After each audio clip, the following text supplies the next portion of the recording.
The Overwhelmed Brain is a proud member of the Healing Broadcast Network. Are you annoyed by affirmations? When someone says to you, "Think positively," do you say, "Wait, aren't you the guy who charged me $5,000 to attend your seminar, and all I got was this lousy Think Positively t-shirt?" That wasn't me. Look over there. Taxi. Drive. Fast. If affirmations feel like lies and positive thinking feels like denial, then get ready to start creating the life you've always wanted now.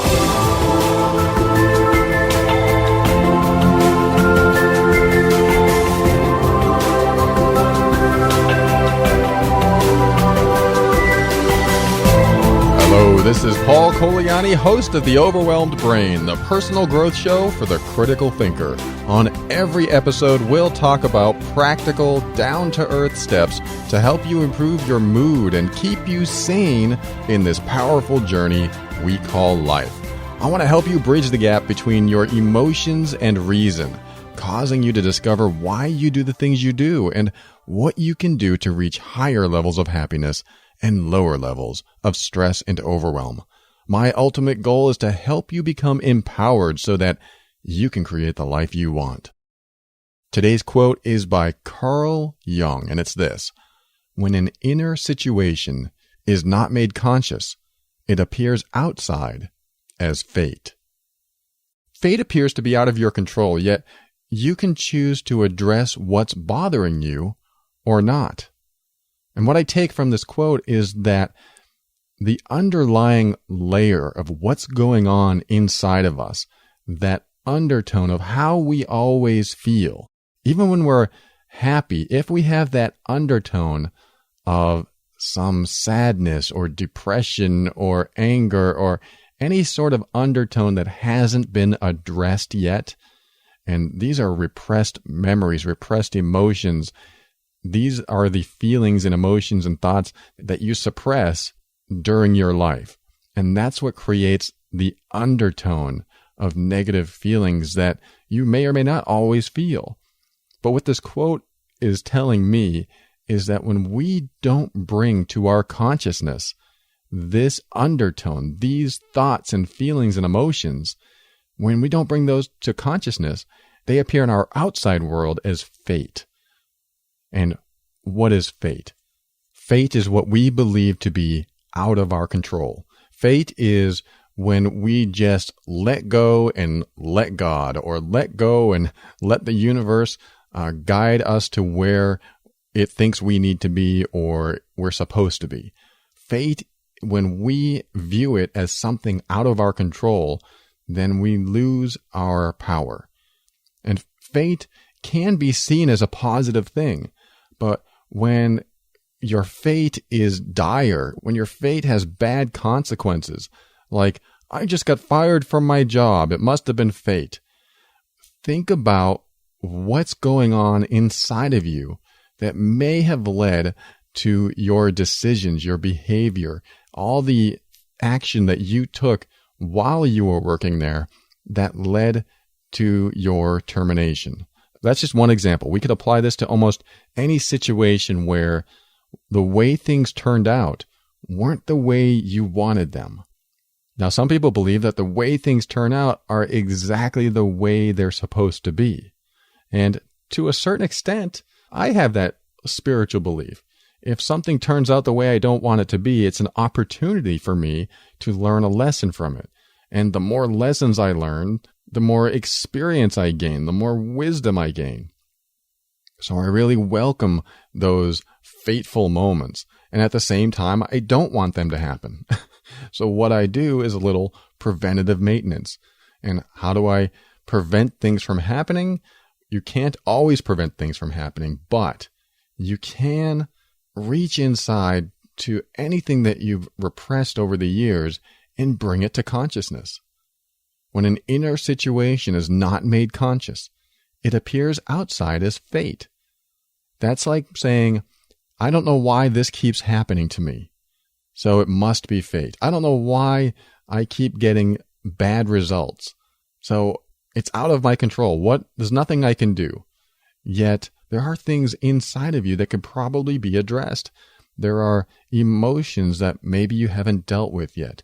There are thoughts and memories that you have that you don't want to deal with. And not dealing with it is denial.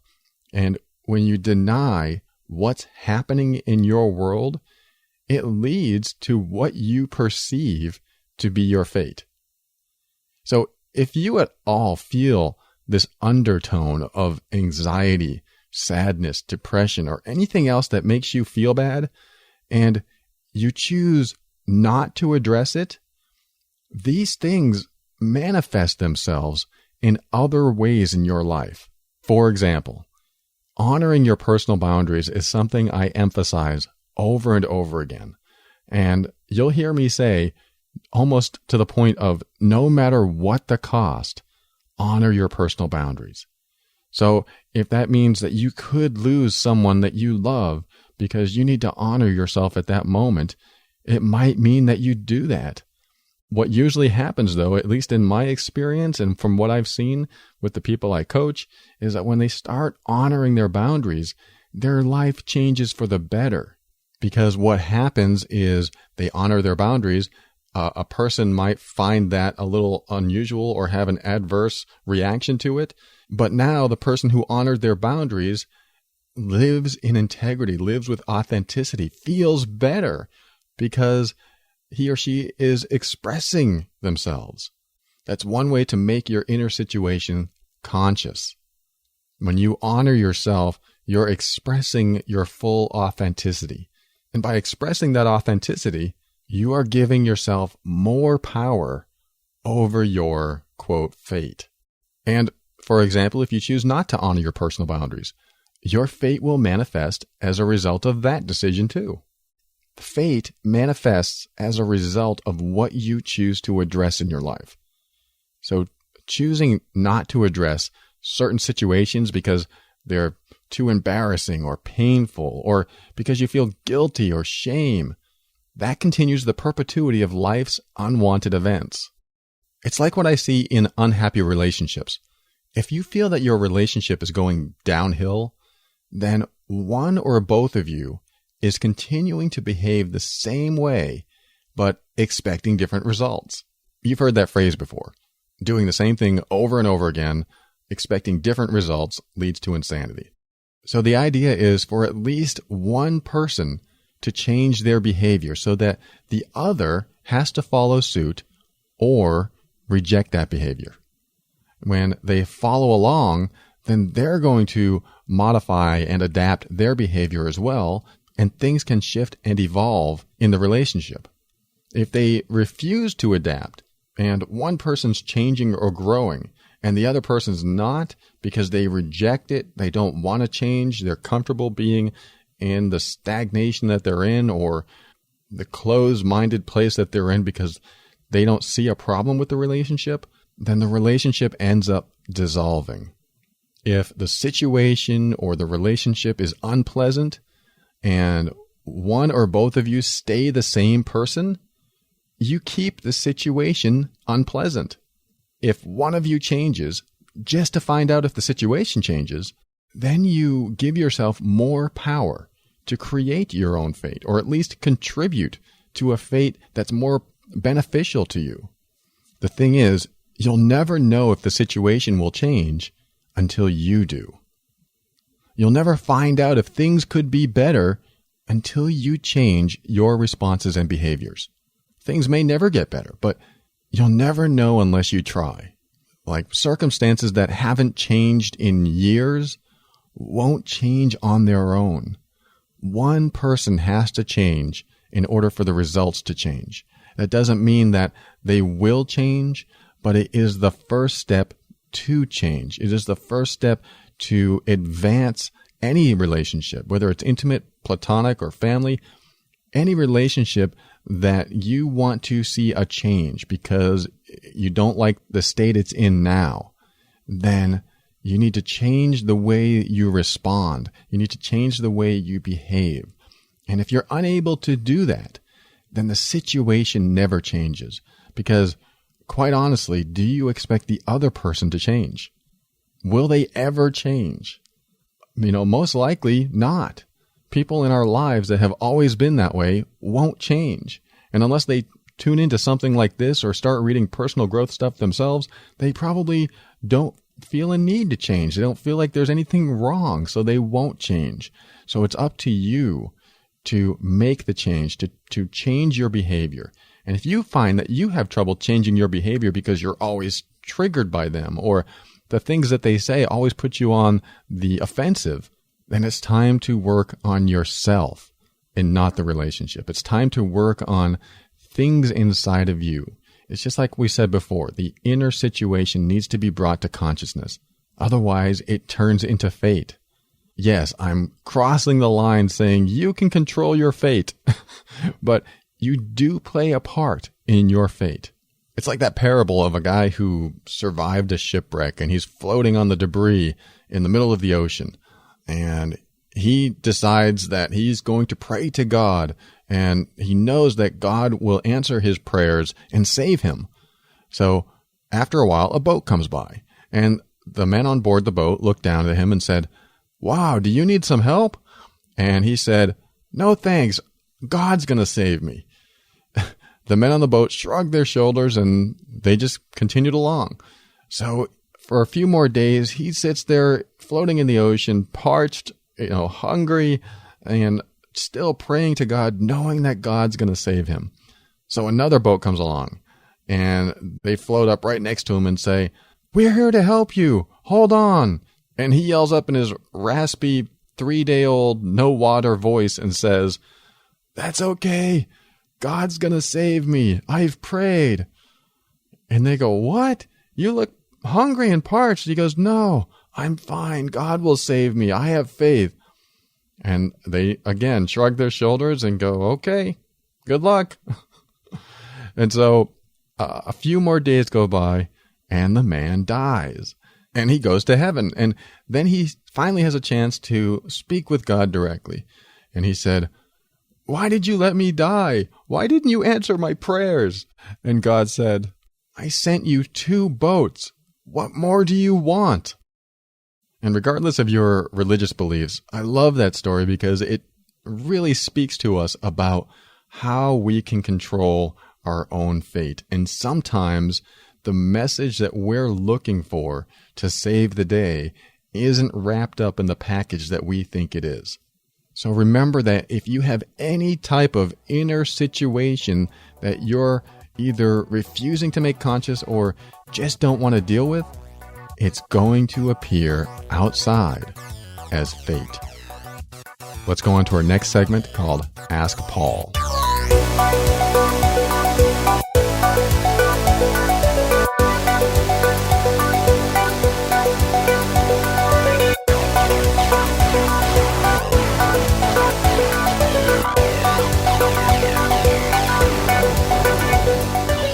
All right, this next segment is called Ask Paul, where I read your letters on the air, and I keep your privacy, of course, and I change a bunch of personal information so nobody knows it's you, but I like to read these on the air so that others can learn who might be in a similar situation as you. So here's this week's letter. Hi, Paul. Can you point me to a podcast or advice on the following? I have black and white parents, and racial issues have permeated much of my life. When I was younger, if I came home from school crying about kids picking on me because of my hair or my skin, my mom would either brush it off, stating that I was being dramatic, or she would get defensive, arguing that I somehow started the trouble. She would tell me to stop causing the problem. Since I knew it wasn't me causing the problem, I developed an outer shell to protect myself. However, this outer shell was built on small white lies that have continued up until last year. In the past, I made up so many things about my life because I felt that lying was a way to make me feel above others so that they would leave me alone. Fast forward many years and many white lies later, last year my life came to a head when I was caught in a lie. It was about a family member. Now, this family member wants to know why I lied. He's hurt. How do I fix this situation? Do I give him all the reasons I used to lie and apologize to him getting caught in the middle of my lies? I no longer lie, and I also no longer speak to another close member of the family that has been extremely toxic in my life. We all live close to each other, and this one family member I lied about still reaches out to me. So how do I admit my faults and at the same time explaining why it happened? Thanks in advance for the help, Jill. And that's not her real name. Well, first, Jill, thank you for writing. That means a lot that you are asking me this question. It's funny that you are talking about black and white parents because most of what you're asking doesn't really apply to what situation you're trying to resolve here. Or maybe it does and I'm not seeing it, but really what it comes down to is you being caught in a lie. And I'm going to say congratulations. That's good. And the reason it's good is because now that you've been caught, you've reached the worst case scenario and there's nowhere to go but up. So now that everything is out of the bag, now that you've been caught, full disclosure may be in order. You know, what is the truth? Why don't you just tell the truth now? You see, when we lie, we're preserving ourselves. It's self-preservation. So let me ask you, what are you preserving now? You've been caught. It's time to fess up and reveal all. And at the same time, you can explain why you did it. And you know what? There's nothing wrong with saying, I effed up. I'm sorry. I was in fear. I messed up bad, and I know I hurt people. All I can do is apologize. I'm sorry. And I know it will take some time to forgive me, but that's okay. I know what I did, and I know I'll never do it again. Just fess up. Complete disclosure means you're done hiding.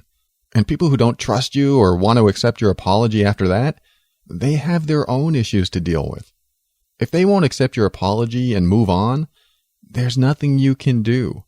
Just leave them alone and you can live with integrity. And those who want to stay connected will begin to realize that you're serious and truly sorry for what you did. Living your life in integrity and no longer saying lies to protect yourself or make things sound better than they are is where you want to stay after something like this. You said yourself, you've been lying most of your life up until a year ago. That's a long time. So if you want to change that, change the person you used to be, you need to go the opposite way and just start being honest. Just start living with integrity. And then when people ask and you have to admit what you did and what you said, that's how it goes. You know, if there's a situation where by admitting it, it will cause danger to you, then you might want to think twice. But, you know, for the most part, you just want to start living as honestly as possible with integrity so that you don't slip into those old ways. Now, I'm a full supporter of when the situation is too dangerous and a lie would be better, then you lie. I'm not going to tell the gunman at the bank who's trying to rob the bank that I also am carrying a gun and I'm about to shoot him. That's not going to happen. I don't really do that, but that's an idea. It's an example of what could happen. There are some situations where a lie would be better, but you know, who are we to judge which situation that is? You just have to be careful and try not to protect others by lying to them.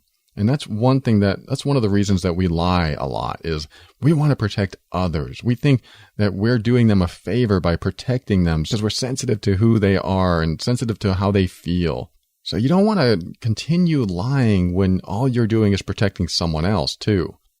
But start living with integrity. Start showing people that you're not that person anymore. You know, complete disclosure means that you're done hiding. Lying is hiding. And you know what? It's okay to eat crow for a while, if you know that term. It just means that it's okay that people are going to look down on you and know that you were a liar. That's fine. Full disclosure. But think of it in terms as someone betraying you in a relationship. You're either going to forgive them and give them another chance to prove that they're honest, or you're going to shy away from them and you'll never want to trust them again. You're going to have those two types of responses, unfortunately, because one of them is not something that you want. But, if somebody can't come to trust you again, that's not really your issue anymore. You've fessed up, you've apologized, and now you're someone of integrity.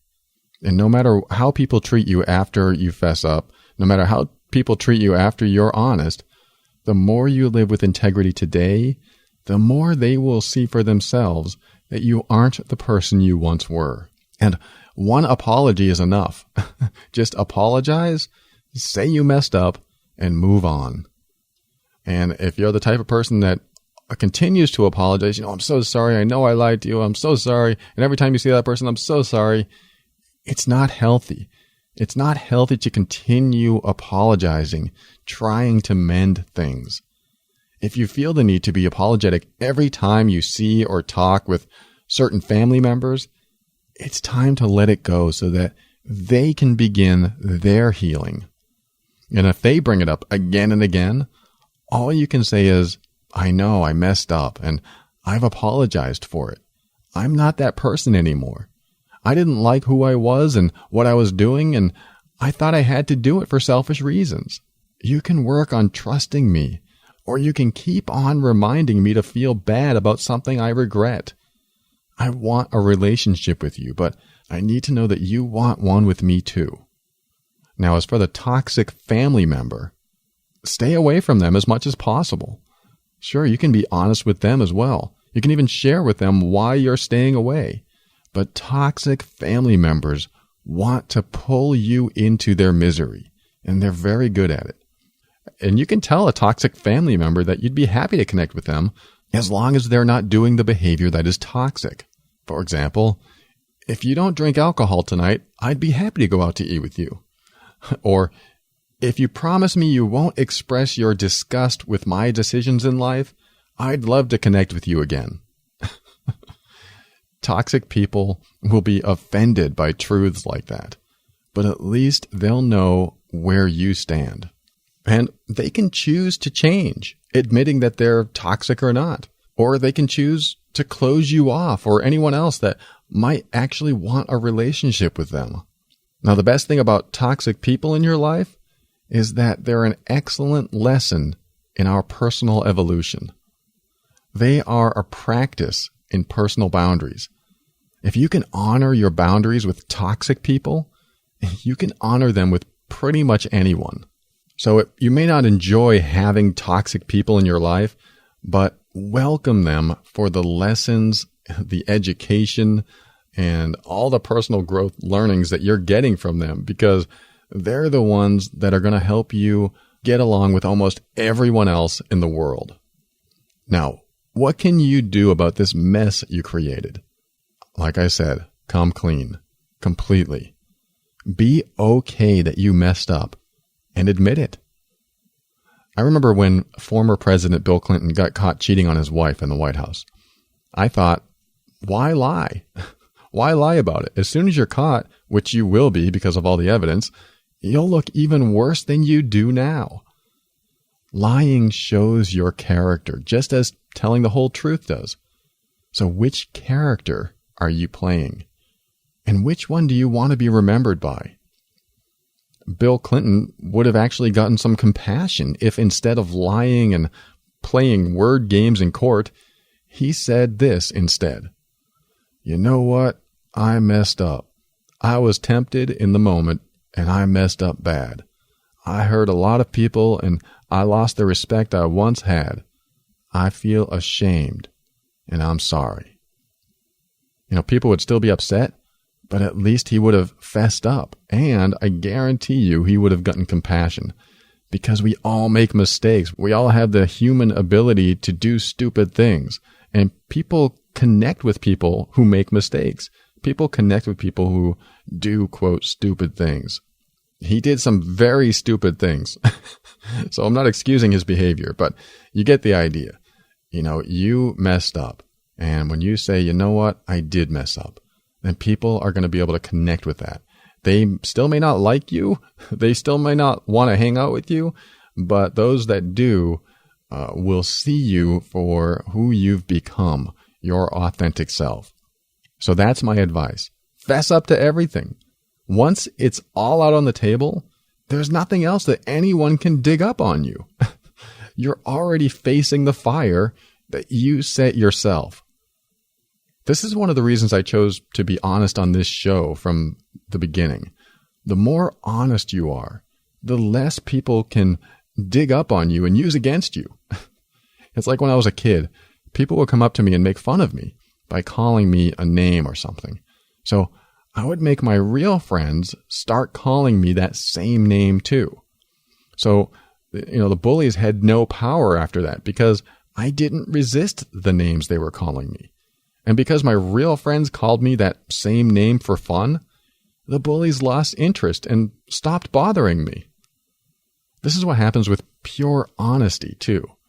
Once you accept and are honest about all your faults, embarrassing moments, shame, guilt, and everything else that you don't want people to find out about you, you release the fear that you'll be, quote, found out. You see how that works? Like when I get any sort of criticism today, whether personally or about the show, I'll say the following. Well, you might be right. And most people who criticize want to get a reaction from you. They want to know they affected you so that you'll respond strongly, so that they can respond strongly in return, putting you in your place. But you can squash the energy behind what they're saying and just say, well, you may be right. Like if somebody says, you drive like an idiot, whether it's true or not, just squash the energy behind it. You might be right. And then when they say, well, you need to stay off the road, you can say, you might have a good point there. What you're doing is acknowledging them. You're not telling them that they're wrong, and you're not necessarily saying that you're wrong either. You may be right, and you have a good point. They're great answers to criticisms. Just let go of your attachment to being right, and then use a response like that, and you'll crush the energy behind any criticism or attack. So I hope this helps you, Jill. Like I said, I don't know if what you were asking was more of a race issue or not. I left some details out of the letter so it wouldn't really identify who you are. But even in your original letter, I didn't really get that this was a race issue. I know you had some race issues in the past, but this really just seems to be a matter of being caught in a lie and now trying to get along with family and explaining yourself and just wanting to have everything back to a good, positive place amongst family. So thank you again for writing, and I wish you the best. Coming up, News and You.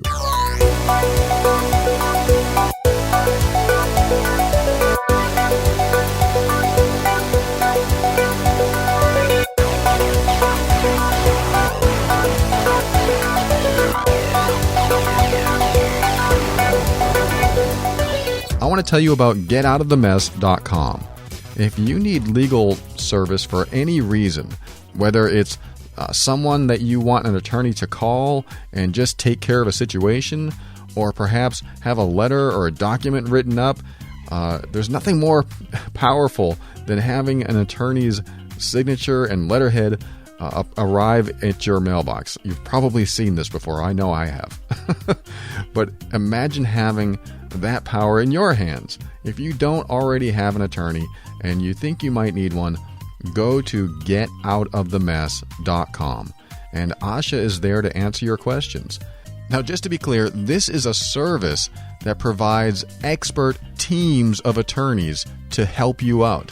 They're paid by Legal Shield to help you, and you pay Legal Shield some ridiculously small amount. It's like $20 a month. So you're not going to be stuck getting an attorney for hundreds of dollars unless the situation calls for that. But for the most part, you can have access to these attorneys for just this low monthly fee. So give her a call, 678-355-8777, Or you can email her at asha@getoutofthemess.com. And in my personal opinion, it's a lot easier talking to her for free than trying to figure out if your situation even qualifies for legal insurance. So give her a call, ask her any question you'd like, and she'll guide you in the right direction.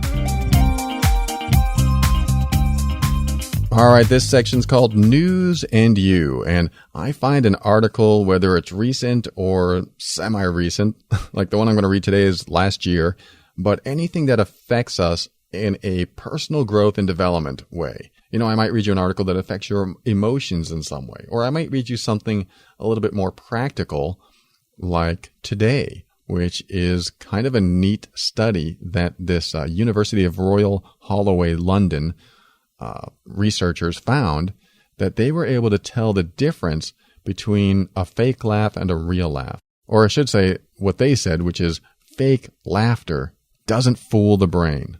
They actually did a study with 164 people and showed them videos of people laughing. And some of them were laughing naturally, and some of them were doing it forced. You know, a forced laugh, right? That was a real laugh. And this is a forced laugh. You know, it's kind of different. Maybe you can tell, maybe you can't, but I bet you can tell. I bet, because they figured out that there are different areas of the brain that were activated when they were watching one video over another. Now, this is great because the participants weren't aware that they were doing a study on detecting fake laughs versus real laughs. So they weren't expecting anything. They just watched the videos and were tested to see how their brains responded when they were shown someone laughing for real and someone forcing it. The researchers said, during our study, when participants heard a laugh that was posed or forced, they activated regions of the brain associated with mentalizing in an attempt to understand the other person's emotional and mental state. Now, what does that mean? That means that when you hear a real laugh, you can almost empathize to the point where you're laughing too, because it feels funny. It just feels good to you.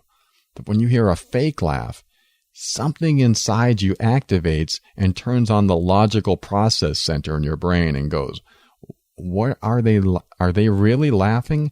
That didn't sound right. It didn't feel right." You know, fake laughter is detectable. If you're observant, you can detect it in others. And the reason you can detect it in others is because you've probably done it yourself and you know what it sounds like. And I think the fake laughter is not only just sound, but it's also the way you physically move as well when you're laughing. It's kind of like when you can tell the difference between a fake smile and a real smile. You just know the difference. You may not be able to pinpoint what's different, but you know the difference from the facial expression. It's the same with laughter. You know the physical differences, you can hear the auditory differences, but you're not quite sure what's different, unless you've been studying this stuff, and you might know. But if you pay attention, you can tell when someone has a fake laugh.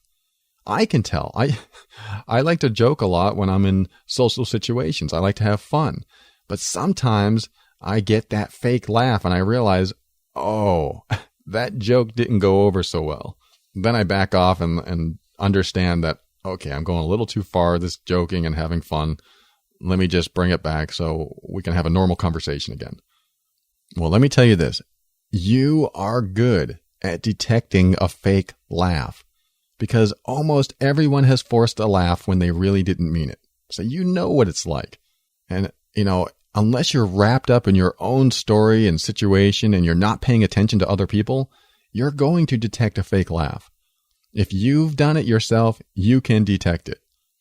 The researchers say that when the participants observed a forced laugh, the part of the brain responsible for movement and another responsible for senses were activated, which thought that might mean that the person hearing the fake laugh was, quote, trying it on to figure out what the laugh meant.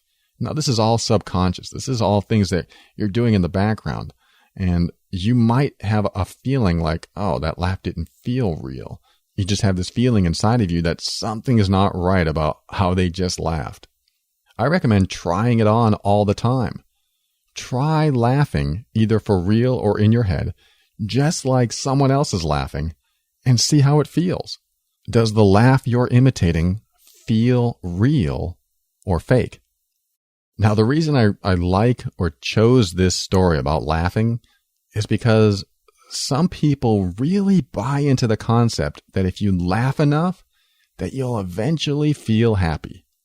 It's like smiling all the time when you're depressed. Laughing and smiling while you're depressed is a method of trying to rewrite what's going on. You keep doing it more and more and more, and then eventually you forget about your depression, or you forget about your sadness, forget about all the negative stuff going on inside of you because you keep laughing and smiling. And some people believe that's a way to rewrite the programming in the brain. I'm here to say that can work, but both methods, smiling all the time or laughing all the time, or both, are also good at stuffing down negative emotions because they're a form of denial. It'll take a lot longer to deny yourself to happiness than to express your pain to achieve freedom from negativity, if that makes sense. The thing is, forcing laughter as a form of laughter therapy is a great way to avoid addressing your pain. It can work because if you do anything long enough, it will saturate your life. But will the negative emotions truly be written over in your mind and body? If you laugh or smile all the time as a way to overwrite how you feel, will those negative feelings inside ever go away? Now, this article isn't about covering negative emotions so much as it is about how we're so good at detecting inauthentic behavior. Why? Because we know how to be inauthentic. So we can tell when others are doing it too. And that's why instinct can be trusted. Instinct is your mind and body's way of telling you that something's up. You had that feeling, right? Something's different. Something's up about this situation. Or, I'm not sure I believe this person because something isn't right. Instinct is a feeling. It's a physical sensation that leads to a thought or a behavior. When your instinct kicks in, there's a reason. Now, what happens is we tend to use logic to negate our instincts. But remember, our instincts will always be aware of our environment and the people that are in it, even when we're not conscious of it. So just be open to the feelings that come up for you. I don't know if you heard my episode where I talked about when I was at a rest stop once when I was traveling. And as I was pulling into the parking lot, there was a guy in a car a few spaces away staring at me. I mean, like drilling his eyes into mine. And I parked my truck and he kept staring at me. Then he got out of his car, continuing to stare at me, walking over to my truck. And I'm like, oh boy, where's this going? And my instinct kicked in and I go, I know he's going to ask for money. This is usually what happens is somebody comes over and asks for money. And so what he did was, after he got out of his car and he kept staring at me, I rolled my window down a little bit because I wasn't sure what to expect. And he came up with this long, convoluted story about needing gas or needing gas money. And he just talked to a cop on the highway and his family is with him. And anytime your instinct kicks in and then somebody tells you this long, drawn-out story, most of the time, it's something made up. Not all the time, but you got to use your instinct to figure it out. But most of the time, it's made up. I've had this happen over and over and over again in different cities that I've lived in different places I've traveled. And people just come up and they spew this entire long, convoluted story, quite frankly, hoping to hypnotize you into giving them money, which does work. If you keep telling a story, eventually you're going to want to get rid of them somehow, and the only way to get rid of them is to give them money. They know this. They know that if they're there long enough, you're going to get more and more uncomfortable, and you're going to give them money. And in part of his story, he said, and I talked to this cop on the highway, and I said, okay, wait, you just talked to a cop? And he said, yes. And trusting my instinct and my olfactory senses, I could smell that he had alcohol in his breath. And I said, "You just talked to a cop?" And he goes, "Yes." You know what? I said, "I don't believe you." I said, "You smell like alcohol. And if you just talked to a cop, we probably wouldn't be here talking right now." And then he just kind of shrugged his shoulders and walked away. And I was like, I knew it. I knew when I parked my car that this guy was just going to be begging for money or something. You know what? It's okay to beg for money, but don't tell me a story. Just come up to me and say, "You know what? I made a stupid mistake. I'm broke. I need money." I'd probably be more compassionate towards that than if you just made up a story and tried to con me. So that's what I did. I was open to the feelings that came up for me. And that's what you need to be too. Be open to your instincts, because that is your unconscious, that is your subconscious mind telling you there's something up. Now, when it comes to someone laughing, I know we're talking about laughing, but this is in general. You can tell when someone is what I call incongruent, when their words don't match their behavior, when what they say doesn't match what inflection someone would use if they were saying the same thing. So here's a way to open up a little bit more to your instincts. First, don't get sucked into someone else's story. Just be an active observer. And how you do that is when they're telling the story, don't be so compassionate that you're empathetic. Does that make sense? Don't get sucked into the story when they tell you a sob story about their dog that died, and you go, "Oh, I lost the dog too." And now you're becoming empathetic, and you start to feel sorry for them. Don't get into your own story when they're telling their story. So that's one way to just stay separated from what they're telling you. Number two is when you actively observe someone else's behavior, you're not relating to their stories and remembering your own stories. You're taking mental notes of their behavior and then checking in with yourself to figure out if that behavior is congruent with what they're saying and how they're saying it and what their body language is telling you. Another thing, try it on. Try on their laugh, their inflection, and see if it feels authentic to you. That's a great way to do it. Somebody laughs and says, "Ha ha ha ha." You could try that on. Well, the first laugh, "ha ha ha," was not very authentic, but the second one of me laughing about that laugh was. So you can tell the difference when someone's laughing. You can tell when there's a genuine emotion coming out of it or if it's forced. Now, these methods aren't surefire ways to tell, but they are one clue to a bigger picture. And detecting fake laughter may not necessarily be something you're interested in, but I think it's a good idea to be aware of any inauthentic behavior. Because once you're aware of inauthentic behavior in one little segment of what someone's doing, maybe there's inauthentic behavior going on somewhere else as well. Not always, but it's, like I said, every little piece is part of a bigger picture. And if you sense fake laughter, and you'd already been sensing other suspicious things, then you have a bigger picture. Again, fake laughter by itself doesn't necessarily mean an inauthentic person, but it may mean that they're probably not as funny as they think they are. I learned this when I was married. I thought I was hilarious all the time, but it turns out that I'm only funny to some people some of the time.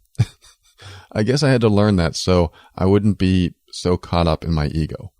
The whole idea behind all of this, of what I'm talking about today, isn't focused on laughter, but it's focused on communication in general.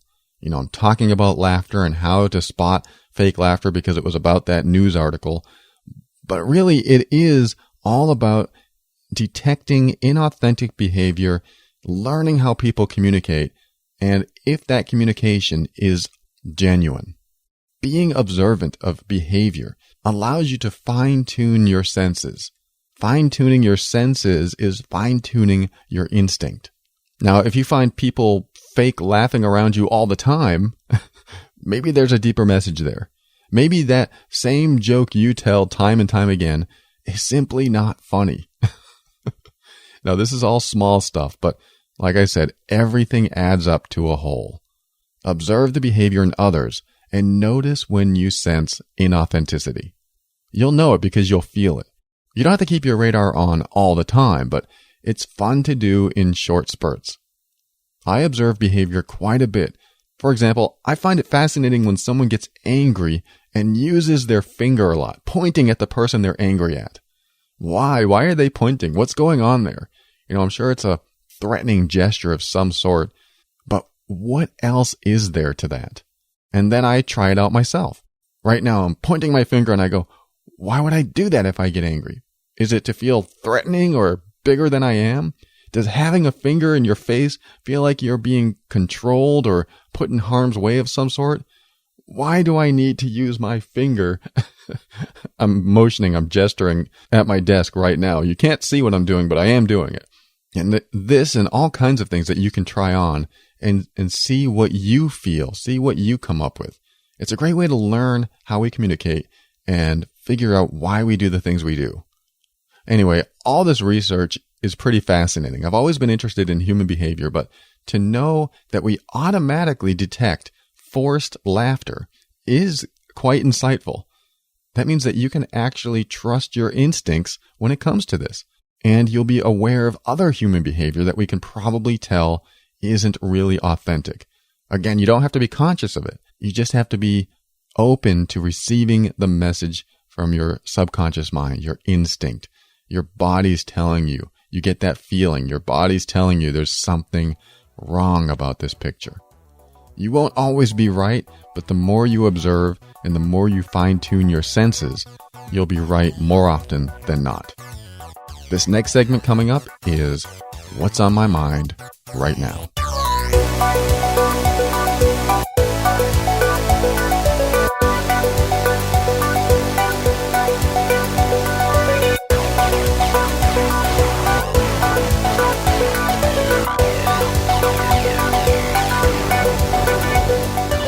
All right, this next segment is a more personal segment that I call What's on My Mind Right Now. And what is on my mind right now is the child that is my stepfather. I've talked about my stepfather lots of times and how he has affected my life, both good and, well, bad, but all good because I took many lessons from him. In fact, a lot of this show is because of him. So I attribute the popularity of this show because of all the dysfunction my stepfather brought into my life. I appreciate it. It's a wonderful learning experience. I hope that no one has to go through it, but I'm glad I did. I'm glad I went through all the pain and hardships that I had to go through with him. Now, what I want to talk about is how he has systematically turned the family against him. Now, I won't speak for any one person or family member because they have their own relationship with him. But I do want to tell you of my perception of what this abusive, alcoholic, and highly dependent person is when there's no one around for him to depend on. He came back and I told this story before too. He came back and knocked on my mom's door when I was there. And I didn't think I would ever see him again, but the thoughts were crossing my mind that I wonder what I'd say if I did see him again. So when he knocked on the door and I went to answer it, I did not expect to see him there. And there he was, smiling, saying, "Hi, Paul." And I was like, oh, now's my opportunity. This is a moment when you dig in and go, who am I going to be? Am I going to be the man I've become who can stand up for myself and those he loves? Or am I going to be the child that he remembers me being? And it was at that moment I decided that I wanted to stay and be the man that I've become. That masculine aspect. And so he asked if my mom was home. And I said, she doesn't want to see you. And I tell you what, that was hard to say. I've never stood up to him like that. I've always just let him be who he needed to be. He could do anything he wanted. But he said, oh, I just want to see the dog or something like that. And I was like, well, I don't think Mom wants you here.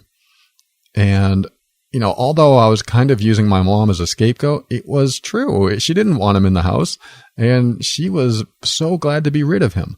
And here was my opportunity to keep him out of the house.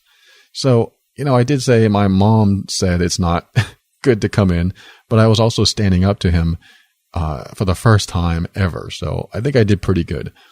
And he just shrugged his shoulders and said, okay, and then walked away. And then I shut the door and I went into my mom's office in her house and I said, you know who was just here? And she's like, what? And she ran out the door and started talking to him outside. And I was like, what is she doing? Why doesn't she just let him go? Later on, she came in and said, I just don't want to create trouble. And I was like, what do you mean? I thought you didn't want to associate with him. She's like, he's still in the family's life and I don't want to create trouble. So I wanted to make peace with him out there. And I was like, okay. My mom has made decisions that are suiting her fine. So who am I to step in and say anything? He didn't come in the house, so she did good with that. And she decided to take it up with him herself, which was a great way to do it. I think that's important that she decided to go out there and face him directly and talk to him herself. So that means that I don't have to be around the next time he tries to come in the house, which hopefully doesn't happen. And I haven't seen him since. Now, one of the things on my mind, and the reason I want to talk about this, is because on a previous show, I talked about codependency. And my mom and my stepfather had a codependent relationship. When he would break glass, when he would get in trouble, when he couldn't pay his bills, she took up the slack. She cleaned up the mess. It was a very dependent, enabling situation, and they both got something from it, but it was highly dysfunctional. So here he is, after he moved far away, and then comes back after a year, after everyone is settling down into this new situation, this new family dynamic without him, and now he's showing up again. And I realize that there's no way he can live on his own because he hasn't learned how to be responsible for himself. And dysfunctional people who relied on other people to fulfill the needs of their dysfunction don't learn responsibility. So when they're out on their own, like he was, he couldn't figure out how to live on his own without someone there to take up the slack. And because he's an alcoholic, there's a lot of slack that comes up. I'm not making fun of alcoholics, but he was a very dysfunctional alcoholic that still has a problem with alcohol, as far as I know. And because he's in that inebriated state, he is forgetting things. He's forgetting to pay bills. People are getting upset with him. So no matter where he goes, he doesn't have someone to take up the slack and clean up his mess. And when you're that dysfunctional, bad things are going to happen to you, or what you perceive as bad. So to see him starting to intertwine his life with the rest of my family was hard. And this happened right before I left my home state. And he's starting to show up here and there. But this is the good news. The good news is that certain members of my family are standing up saying, sorry, I can't help you. Now that is vital. That's almost like an intervention in itself. My mom, sorry, there's nothing I can do to help you. And other members of my family, sorry, I can't help you. I have my own family. I have my own problems to deal with. I can't deal with you on top of those problems. Now, I'm making up words here, but that's pretty much what it boils down to. Sorry, I can't help you. And I just heard recently that he's moved away again, which means that now he's being forced to learn how to take care of himself. Now, there's some sadness in that. There's a person who has a family, and it does seem like it's very sad. But every time he's around, he creates anxiety and he creates what I call a vortex of misery everywhere he goes because he's just too hard to be around. That doesn't mean that when he's on his own that he could sober up in many ways. Imagine that. Imagine if he sobered up in the ways he needs to sober up, whether that's stopping drinking, getting his life together, getting his obligations and responsibilities met, and he becomes an independent, healthier person, that could mean his reintroduction into the family as a more stable person. There's no other way to say it, I guess. At least a more acceptable, maybe we can learn to love him in a different way. I have let him go in my life and don't really require seeing him again. So his existence in my life doesn't really matter. But others might want him back. I mean, he's a father to some people and he's a brother to some people. And maybe one day he'll clean up and everything will be fine. But until then, I do believe he does need to learn, probably the hard way, how to really take care of himself. As soon as one becomes less helpless and more helpful to themselves, then others want to be around them.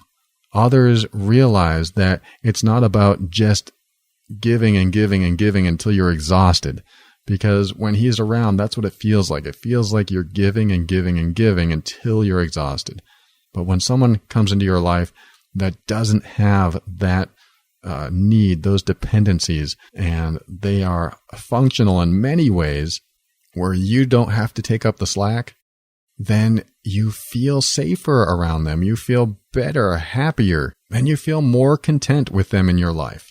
So that's what's on my mind. That person that has been the subject of many of my stories over the last 2 years still comes in some ways to help me understand and explore where I am today with all my healing and growing, and allows me to explore if I have any other work to do around that.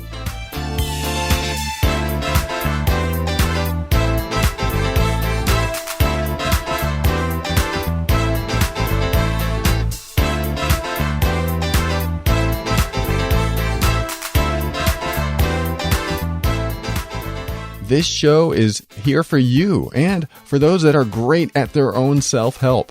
But if you're looking for more one-on-one support where we can address your specific issues, visit theoverwhelmedbrain.com and click on Get Coaching for more information. And keep in mind the inner circle I talked about last week. I'm considering opening the doors to the Overwhelmed Brain Inner Circle, where you get access to all my digital books and worksheets, along with a group question and answer call once or twice a month with me. I haven't decided on how many times I'm going to do that yet, but this is something I'm feeling out right now to see if you have an interest in some sort of a private group. What would you pay? The podcast and blog are free, and I'm going to keep coming back week after week to do this show. So I want to make sure everyone's covered. But the inner circle is where we can be a bit more interactive. I've had some interest at people telling me that they'd pay $29 a month. Would you pay more? Would you want to pay less? What are your thoughts? I want to keep the price fair both to you and me. So let me know. Send an email to VIP, as in very important person, but just the letters VIP at theoverwhelmedbrain.com.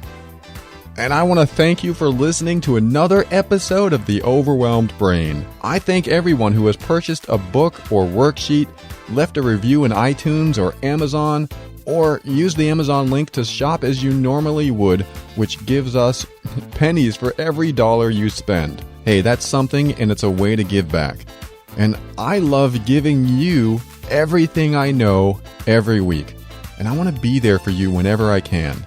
If you'd like to give back to this show, just stop by the website and take a look. I make it easy to return the kindness with the Amazon button, or the donate button, or even the contact me button, where you can just share with me your gratitude if this show has changed your life, or at least your perspective. I love getting your letters, and I read and save each and every one of them. And I want to thank Asha, the independent associate for Legal Shield. I want you to get this service because having it is directly proportionate to your happiness and peace of mind. Let go of the stress knowing that you have a team of attorneys on your side. You got a legal question? You can call them and talk to an actual attorney. And not for hundreds of dollars an hour. Asha pays less than $20 a month, so I know you'll get an incredible deal when you talk with her. Finally, affordable legal insurance for a fraction of what a lawyer would charge in an hour. Contact Asha at getoutofthemess.com or visit getoutofthemess.com, which will send you to the main site where they'll know we sent you. And tell Asha I said hi. She would love to know that I sent you there. And to close the show, today I want to talk about fate. Some people believe that fate happens no matter what we do. Some people believe we make our own fate. Regardless of what you believe, whether it's karma or God's plan or the very practical yet ultimate consequence of cause and effect where every decision you make ripples into your future, creating the path you lay before yourself, regardless of any belief you have, when fate is presented to you, you have a choice in your response. That choice can be productive or counterproductive. That's all there really is. I suppose there's neutral too, but really every choice you make is either one or the other. You're going to treat your results as positive stepping stones or negative happiness destroyers. When fate comes, my advice is to take it as a positive stepping stone no matter what. Even the little things. For example, I had a coaching call yesterday where at the most inconvenient moments, my client had someone knock on their door 3 times within 1 hour. This person could go a whole day without a single knock, but within that hour, during our call, it happened 3 times. During a coaching session, there can be some sensitive moments, but, did I get upset? Heck no, because my perception is that fate, even tiny specks of fate, such as someone interrupting a call, is a positive stepping stone and should be treated as something that will absolutely be beneficial to all involved. I call interruptions like that divine timing. And it has nothing to do with my beliefs and everything to do with what I want for results. Do I want to get upset being interrupted and then feel bad and moody going forward? Or do I want to see this as something perfect that was supposed to happen? In my mind, the, quote, supposed to happen feels a lot better than the, quote, what's with all these interruptions? It's like that line in the movie The Matrix Reloaded. It's part 2 of the Matrix trilogy. The 3 main characters just finished a conversation with one of the antagonists in the film that didn't go the way they expected. Neo, Trinity, and Morpheus get into the elevator, and then they stood there a bit confused. The elevator door closes, and Neo says, "Well, that didn't go so well." And then Morpheus asks Neo, "Are you certain the Oracle didn't say anything else?" Hoping that Neo got some divine guidance that the rest weren't privy to. Neo said, "Yes." And then Trinity says, "Maybe we did something wrong." Where Neo responds, or didn't do something, and that's when Morpheus realizes that it was all part of a bigger picture, that fate thing, where everything that happens for a reason. He saw the confrontation they just had as a positive stepping stone and says, "No, what happened happened and couldn't have happened any other way." And then Neo asks, "How do you know?" Morpheus responds, "We are still alive." There's a lot being said here without really saying anything. What I take from it is that as long as you're still alive, then everything that happened was a positive stepping stone. Now, I know that's extreme thinking, but imagine if you thought that way about every little challenge in life. Well, it didn't kill me, so it must be positive. If just being alive is what you're grateful for with each and every challenge that comes your way, your life takes on a whole new meaning and purpose. You see things differently and you experience the world differently. I'm not saying that you should absolutely adopt this attitude, but I am saying try it on every now and then just to see if it changes your perspective.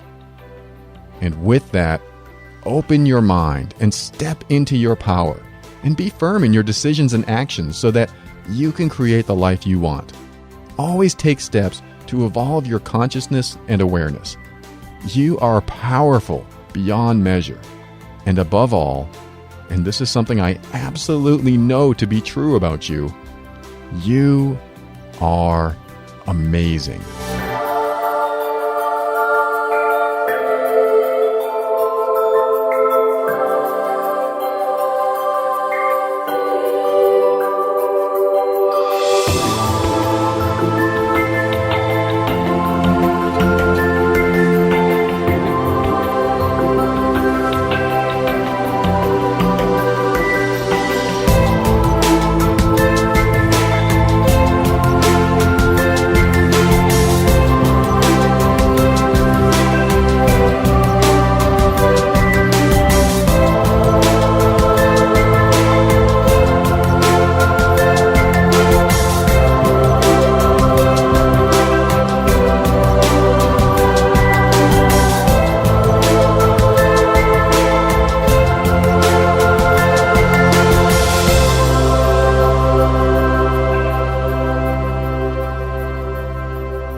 Flashback.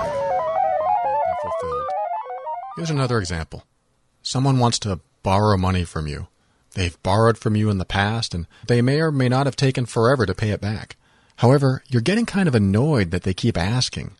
So you build a boundary that says, that's it, I am no longer lending money to that person. So that person asks you for money, and you say, sorry, I can't lend you money this week. And they say, well, can I borrow half of it then? Like, instead of $20, can I borrow $10? And you give in and say, all right, you can have $10, but I need it back as soon as possible. So the boundary about that person borrowing money from you was created, but it was crossed. But here's the part that some people don't get. That person didn't cross your boundary. You did. You allowed yourself to compromise your own boundary. And guess what happened? You feel bad for doing it. And you're now more annoyed that that person asked for money and you gave in once again. So we're going to touch on this a lot in the show. But in that example, that person isn't busting through our castle walls and compromising our boundaries. We're letting them walk right in. It's true that there are people that will bust right in, but those are the ones that have learned that you'll open the door anyway. So they'll just come in anytime they want from that point on. It's like the mythological rule that you shouldn't let a vampire in your house. If you never let them in, they can't come in. But if you do let them in, now they can come and go as they please. So how can you define your boundaries and stick to them? And should you